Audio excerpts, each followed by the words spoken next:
Hey, what's up? I'm Christina Gassford. I'm here in Venice, California at Winston House, and I just interviewed Corey Harper. He told me about the inspiration behind his lyrics, his rise to fame, and gave us a little sneak peek of a brand new song. Stay tuned for the interview. 'Cause we're so good at wasting time that we cannot control. Hey, I'm Christina Gassford, and I'm here with Corey Harper. We're at the Winston House. How are you doing? I'm doing well, yeah. You're doing well? It's cool to have you guys here. All right, well, I have literally so much I want to talk to you about. So much? Yeah, so much. Okay. So we're going to jump right so into many it. Answers. We're going to jump right into it. And first, I want to ask you about the touring that you've been doing lately. You've been opening for Niall Horan, and you were also at Oktoberfest, and you did the Ohana Fest. So tell me about how that's been going. It's been really fun. I've been craving to kind of get out on the road again. I did a tour for my EP in this year, and I've been doing some various shows. I've done one with Niall, and then I'm doing a couple more with him. I played at the Palladium, which is amazing. It's such a legendary venue. Yeah. And with like 2,500 people there, you know. It's crazy. There's always just such an atmosphere in any situation like that where you have so many people there. It doesn't really matter the demographic or like what it looks like. Mostly younger girls, but I mean, and that's always a nice thing for you, right? It's kind of catering towards that. I mean, and that I write. But it's fun. I really enjoy just getting out there and kind of being able to have people accept my music, which is really great. First, I do want to go back and kind of talk about your origins. You're from Portland, Oregon. Your origins from Oregon. Oh, I didn't even realize that. So you came to LA to pursue this dream.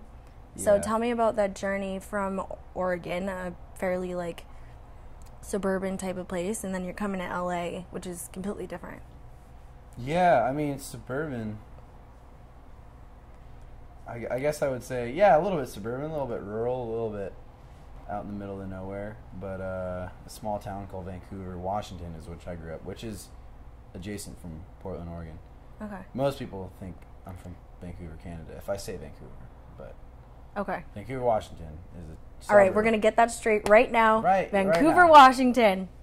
It won't happen. Don't worry. Everyone still will think that Everyone's still going to think you're a Canadian. Yeah, but so yeah, I grew up in the Northwest, and it was my first love for music came from when I was living in St. Louis, Missouri, and like, you know, the city of blues and the city of so much, you know, original blues music that came out of there. And my uncle and my aunt and my dad all were huge blues rock fans, and so I just grew up kind of around that all the time, listening to, you know, Buddy Guy and B.B. King, Albert King,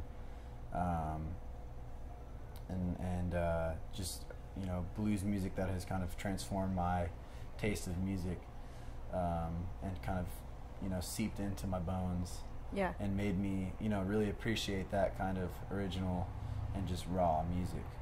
But I also love, you know, contemporary music, contemporary rock, and I kind of had like found my own taste of music as I grew up. But yeah, when I moved to Portland, I had, you know, been in sports and, you know, gone to school for a while before I ever really like dived into my own kind of musical world. And then when I went to college, I was really and I'd always played guitar through high school, and people knew me that they knew I played guitar. No one really knew I sang. Guy. I didn't really sing until I was out of high school. Wow. And I kind of just taught myself how to sing. I had a job working at the Mountain. I was a lifty, they call it, but a ski lift operator when I graduated high school. Would you sing to the skiers? No, but I sang in my car on the way up there. And okay. On the way back, all the time, and it was an hour drive there and back. So much practice. You know, 2 hours a day, I'm just singing in my car, mostly to like John Mayer records and Jackson Browne and Bob Dylan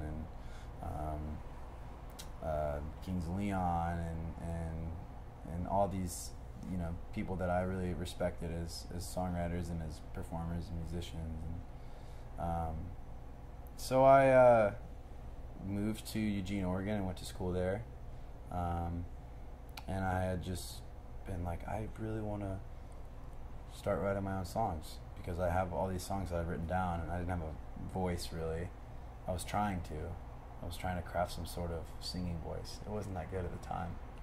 But you mean like a tone and kind of encompass a yeah, genre? well, just trying to, get out what I needed to get out.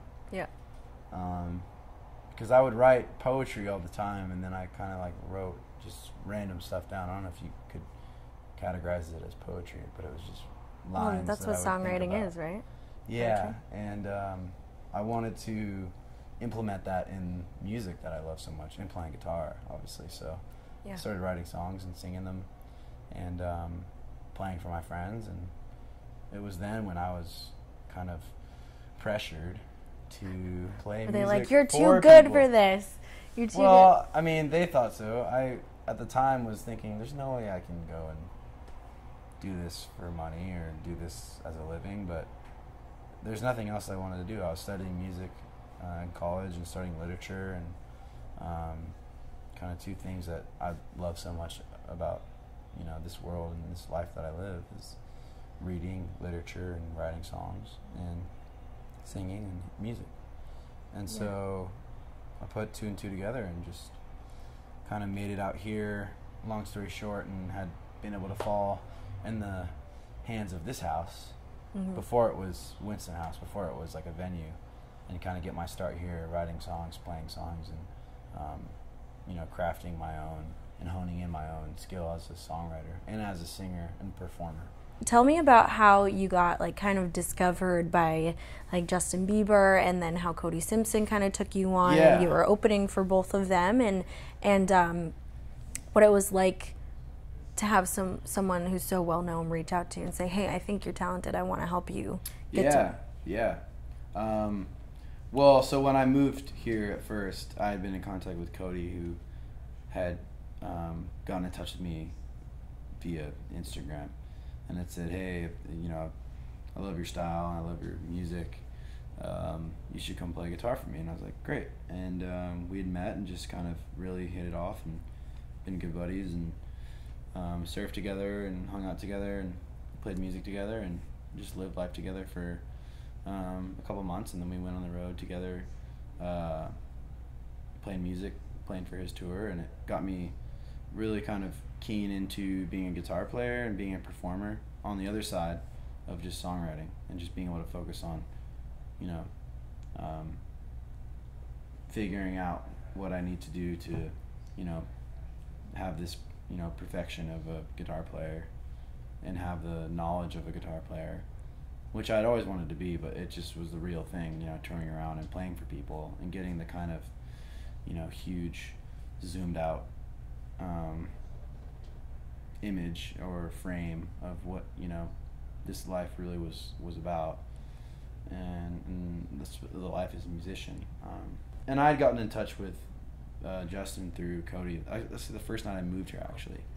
We had gone to Oh wow, it's a great first night. A bar in Los Angeles, and we had just hit it off. I've always been a fan of him, even when I was little in middle school, and You were a believer. I was like, oh yeah. We all were. Let's be honest. We all were. Yeah. I mean, there's people who can, maybe honestly say they don't, like that stuff, but I was just so inspired by his talent and his, the way he sang, and like just the way he could just be himself and through his music and kind of just live his life under this microscope, but also be a successful and really extremely talented person who's down to earth. And I really kind of just saw that when I met him, and we had gotten together a few times before I went on tour with him, and just kind of talked music, talked life, talked about our insecurities, talked about our strengths, talked about what we like, what we enjoy, and everything. And it was just a natural thing. We just connected together so well, and so I think that's why he wanted me to come and play some shows for him and kind of support me, and I'll forever be grateful for that. And I've gotten to know him over the last 2 years just through experiences like that. All right, so you have some really exciting things coming up soon. Can you tell everyone what's going on? Everybody, are you listening? No, really. I'm playing the next 2 shows. I don't know if they're his next 2 shows, but I'm playing in Orlando and Atlanta with Niall Horan. So playing some shows with him. I'm recording some music here in LA, and gonna be traveling to New York this weekend, and playing some various shows here and there. Anything in particular? Anything you can tease to us? I can tease to you? If you can. Is he allowed? Maybe. I mean, sure. I mean, it would just like... Even just like the name of maybe like... There's a song called Still Need to Love You that I've been working on for a couple weeks and been playing live, and people have loved it and kind of been really excited about it. What's it called? Still Need to Love You. Okay. And it's a song keep that in mind. that I've been playing, and people have been excited about it. So. All right. So I have like a fun little thingy. You have a fun little thing? I have a fun little thingy. Right now. So All right, we're going to do a lightning round. Comfort food. Fried chicken. Song to sing in the shower. Sitting on the dock of the bay. Otis Redding. Celebrity crush. This is why it's lightning round. Lola Kirk. Okay. Dream vacation. Somewhere in Europe. Somewhere in Europe? Spain. Okay. San Sebastian. Okay. Favorite 90s jam.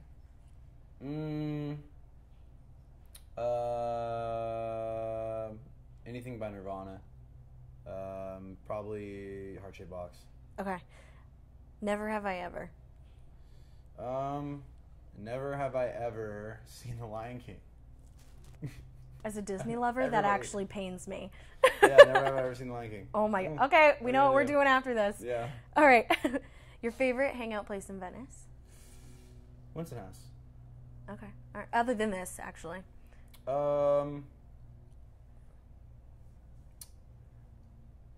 love going to Casa Linda. It's a Mexican restaurant here in Albuquerque. Ooh. Yeah. Also know what we're doing after this. We're going to watch The Lion King. Let's go. Actually, margaritas. Margaritas and Let's go. Ice cream. Okay. Let's go. All right. Last one. It's really important. This one's like really, really important. Favorite Rick and Morty episode? Oh, are you kidding? Probably either Morty's Mind Blowers or Pickle Rick. Pickle Rick. What about the Mr. Macy's? Oh, I'm Mr. Macy's. There you go. Did he square his shoulders? That's actually, it's not my favorite, but I love it. Okay. On that note, bend your knees. This is you like Corey Rick and Morty? Harper. I love Rick and Morty. I need to give you a hug. No, it's all me. That's my favorite show. On that Rick and Morty note, This is Corey Harper. Thank you so much for sitting down with me at Winston House in Venice. Thanks for and we'll be looking forward to what you come up with next. I should say thank you for coming. Thank you for having me. Yeah, you are welcome. Thank you so much. I appreciate it. Okay. Yeah, I'm glad you guys came through. Hello, I'm Corey, and I'm going to play a new song called Still Need to Love You. Hope you like it.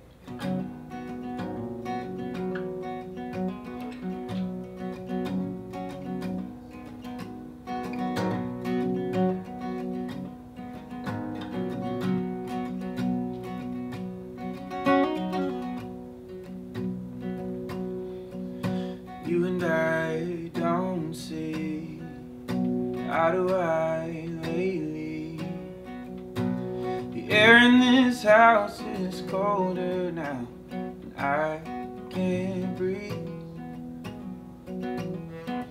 And it's nights like these that I still see memories that live in these empty sheets, and I can't sleep.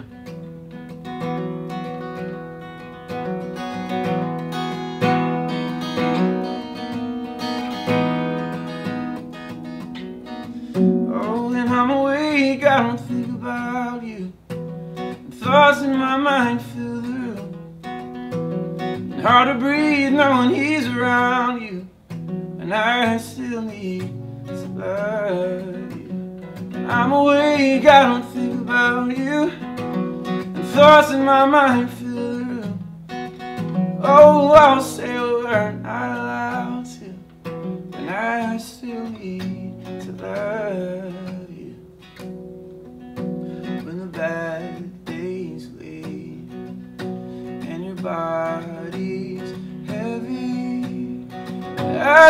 drink from you, just your name saves me. Ooh, oh no, oh no. Oh, when I'm awake, I don't think about you. Thoughts in my mind fill the room. Oh, it's hard to breathe knowing he's around you, when I still need to love you. I'm awake, I don't think about you. The thoughts in my mind fill the room. Oh, it's hard to breathe knowing he's around you, when I still need to love you.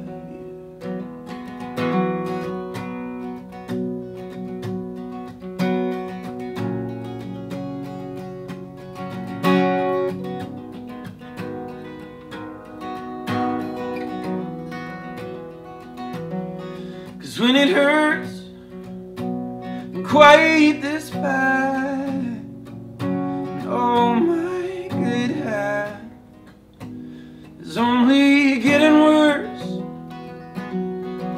Oh, when I ache, oh, for her, and oh, I will shake so she won't feel it first. Yeah, nah. When I'm awake, I don't think about you, and thoughts in my mind fill the room. Oh, it's hard to breathe knowing he's around you, and I still need to love you.